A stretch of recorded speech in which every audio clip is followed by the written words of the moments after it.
Assalamualaikum warahmatullahi wabarakatuh. Semangat pagi anak-anak. Bagaimana kabarnya hari ini? Semoga selalu tetap sehat dan tetap semangat belajar dari rumah.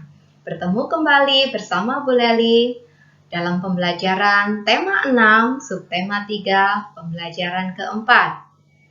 Sebelum kita memulai pembelajaran, mari kita awali dengan membaca basmalah. Bismillahirrahmanirrahim. Semoga Allah memberikan kemudahan kita dalam mengikuti pembelajaran hari ini. Anak-anakku semuanya, setelah mengikuti pembelajaran hari ini, diharapkan kalian mampu menjelaskan isi teks atau pokok pikiran tiap paragraf dengan lengkap.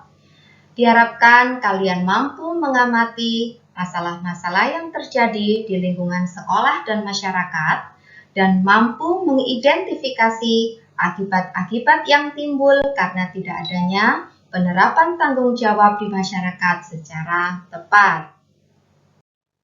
Nah, anak-anak, kita mulai pembelajaran dengan membaca teks permasalahan sosial di sekitar kita. Setiap warga negara mempunyai tanggung jawab yang harus dilaksanakan sesuai perannya di dalam masyarakat. Salah satu bentuk tanggung jawabnya adalah melaksanakan nilai-nilai Pancasila sebagai dasar negara. Nilai-nilai dalam Pancasila menjamin terjadinya masyarakat yang saling menghargai demi kepentingan bersama. Apa saja akibat yang akan terjadi bila anggota masyarakat tidak melaksanakan tanggung jawabnya? Salah satu akibatnya adalah terjadinya masalah sosial. Berikut ini adalah jenis-jenis permasalahan sosial yang terjadi di lingkungan masyarakat. Yang pertama, masalah sampah. Salah satu kebiasaan tak terpuji adalah membuang sampah sembarangan. Misalnya, siswa membuang bungkus permen dan makanan di ruang kelas, di halaman sekolah, atau di selokan dekat sekolah. Warga masyarakat membuang sampah dapur di parit, di saluran air, atau di sungai. Sampah pasar, sampah toko, dan sampah kantor banyak berserakan sampai ke jalan raya karena tak tertampung di bak sampah. Hal ini terjadi karena banyak orang tidak bertanggung jawab menjaga lingkungan mereka dengan membuang sampah sembarangan. Sampah yang bertebaran di sekolah mengurangi keindahan sekolah karena tidak sedap dipandang dan mengganggu kegiatan belajar mengajar. Hal ini mengurangi kenyamanan para siswa yang belajar di sekolah. Sampah yang berserakan di jalan raya mengakibatkan jalan tampak sempit. Jalan menjadi kotor dan licin, arus lalu lintas kendaraan menjadi tidak lancar, dan membahayakan para pengguna jalan. Hal ini mempengaruhi kenyamanan dan keamanan para pengguna jalan tersebut. Masalah kedua yaitu kali atau sungai yang kotor. Kali atau sungai kadang-kadang dijadikan tempat pembuangan sampah bagi warga masyarakat. Pabrik-pabrik atau industri-industri juga banyak yang membuang limbah ke kali tanpa diolah terlebih dahulu. Sementara itu, ada juga orang-orang yang mendirikan bangunan di bantaran kali. Semua ini membuat kali menjadi kotor dan daya tampungnya berkurang. Akibatnya, pada musim penghujan, air kali meluap, menggenangi daerah sekitar, sawah-sawah dan pemukiman penduduk, menurunnya kualitas lingkungan sekitar dan banjir yang diakibatkannya membuat masyarakat merasa tidak nyaman. Masalah ketiga, bangunan liar. Bangunan liar sering kita jumpai berada di atas saluran air, di trotoar, dan di taman-taman kota, dan kolong-kolong jalan layang. Pada umumnya bangunan liar berupa bangunan sementara yang didirikan di tempat yang tidak seharusnya. Hal ini akan menyebabkan masalah kesehatan dan kebersihan lingkungan yang menimbulkan ketidaknyamanan masyarakat pada umumnya. Selanjutnya, masalah sosial yang keempat adalah kemacetan lalu lintas. Kemacetan lalu lintas sering terjadi pada saat jam berangkat sekolah atau jam berangkat kerja. Salah satu penyebab kemacetan lalu lintas antara lain banyak pengguna jalan yang tidak melakukan kewajibannya untuk mentaati aturan lalu lintas. Hal tersebut dapat menimbulkan ketidaknyamanan, ketidakamanan para pengguna jalan dan masyarakat sekitarnya.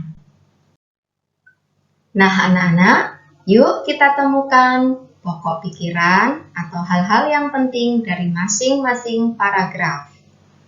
Paragraf 1, yaitu tentang tanggung jawab warga negara harus dilaksanakan sesuai dengan perannya. Paragraf kedua, tentang akibat warga negara tidak melaksanakan tanggung jawabnya. Selanjutnya, pokok pikiran paragraf ketiga, yaitu tentang membuang sampah sembarangan merupakan kebiasaan tidak terpuji.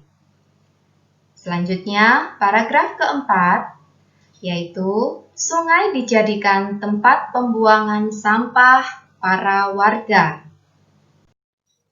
Pokok pikiran paragraf kelima, yaitu bangunan liar menyebabkan masalah kesehatan dan kebersihan lingkungan. Dan paragraf keenam, kemacetan lalu lintas menyebabkan ketidaknyamanan para pengguna jalan. Nah, anak-anak, silakan diamati identifikasi permasalahan sosial yang ada di sekitar kita berikut ini.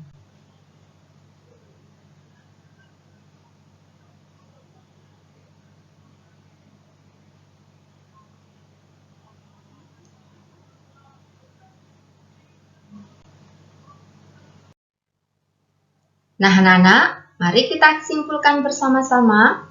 Masalah sosial mengakibatkan pencemaran lingkungan, berdampak pada kesehatan, lingkungan, dan sosial ekonomi.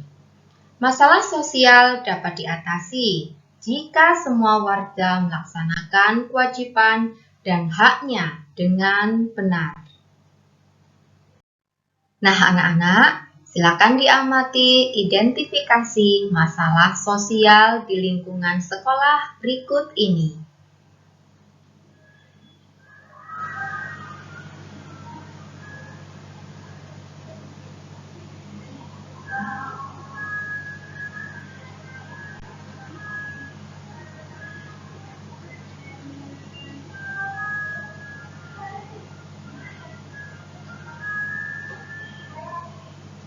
Nah, kita buat kesimpulan bersama-sama tentang masalah sosial di lingkungan sekolah. Masalah sosial di lingkungan sekolah mengakibatkan suasana belajar menjadi kurang nyaman. Masalah tersebut dapat diatasi atau dikurangi dengan pemahaman yang baik tentang kewajiban dan hak masing-masing. Nah, anak-anakku semuanya, demikian pembelajaran hari ini. Untuk tugas pembelajaran jarak jauh hari ini, kalian bisa lihat tugas yang sudah di-share Bu Guru di grup WA Paguyuban. Silakan dikerjakan di buku catatannya atau buku tugas masing-masing. Nah, anak-anak, Ibu harap kalian bisa memahami materi hari ini dengan baik dan semoga bermanfaat. Tetap semangat belajar untuk mencapai cita-cita kalian. Terima kasih. Assalamualaikum warahmatullahi wabarakatuh.